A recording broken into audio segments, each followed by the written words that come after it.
Good day, I'm Stacey Ann Smith, and this is your JIS News for Tuesday, August 12. The Statistical Institute of Jamaica Statin is reporting a 3.3% decrease in the unemployment rate for the month of April. In its latest labor force survey, Statin said the unemployment rate for April 2014 was 13.6%, compared to 16.3% for the corresponding period last year. Occupations in the hotels and restaurant services, transport, storage and communication sectors recorded the most growth. Close to 26,000 additional persons were employed, bringing the total figure to approximately 1.1 million. Of the almost 26,000 persons, about 14,000 were females and 11,000 were males. In the meantime, Statin also indicated that the unemployment rate among youth aged 14 to 24 years also decreased by 4.9%. Tax Administration Jamaica TAJ has begun a pilot for its electronic funds transfer EFT project as part of government's tax reform program.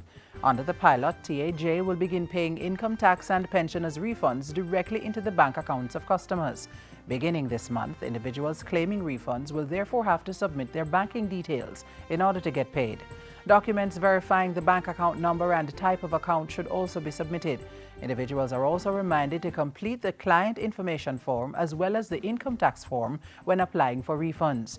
Through the EFT project, TAJ will be able to reduce its expenses as the agency will no longer incur costs associated with the issuing and mailing of checks. Jamaica Customs will be better able to protect the country's borders and revenues following the launch of the Revamped Authorized Economic Operator AEO program.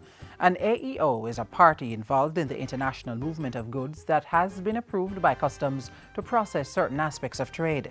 At the program's official launch, Finance Minister Dr. Peter Phillips said the revamped AEO system served as a risk management tool and mechanism to facilitate trade, which among other things will reward compliant economic operators and focus resources on potentially unsafe and high-risk entities and individuals in order to protect both our borders and the country's revenues. Dr. Phillips added that the AEO program has helped Jamaica move to 70 out of 160 countries on the trade logistics ranking published by the World Bank. It's the first time that Jamaica has moved below triple digits. In the meantime, Industry, Investment and Commerce Minister Anthony Hilton says the revamped AEO program will help Jamaica become the logistics hub of the Americas. The ease and speed of doing business has always been one of the greatest inhibitors to international trade. The AEO program removes that barrier by operating a system of mutual trust and streamlined custom procedures to accelerate the flow of goods and services across borders. As at July 2014, 28 companies have been validated under the revamped AEO program, and 186 persons who were part of the original program have applied for membership. Jamaica is the first country in CARICOM to implement the revised AEO program, which is part of the World Customs Organization's framework of standards.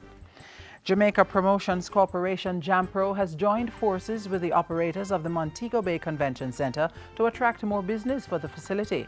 This follows the relocation of JAMPRO's Western Jamaica regional office from downtown Montego Bay to the convention center at Rose Hall. At a recent function to mark the official opening of JAMPRO's new offices, Portfolio Minister Anthony Hilton underscored the importance of partnership between government agencies and organizations.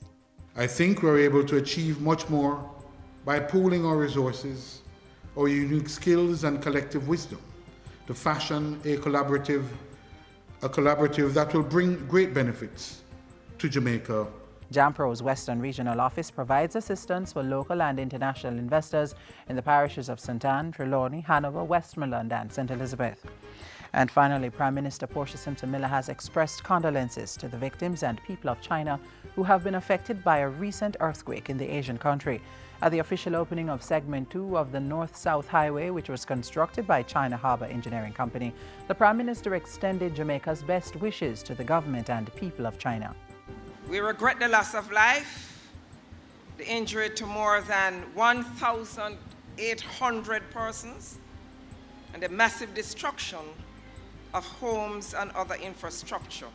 A 6.1 magnitude earthquake struck China's southwestern province of Yunnan on August 3, killing hundreds of people. And that's it for JIS News Today. I'm Stacey Ann Smith. Thank you for watching.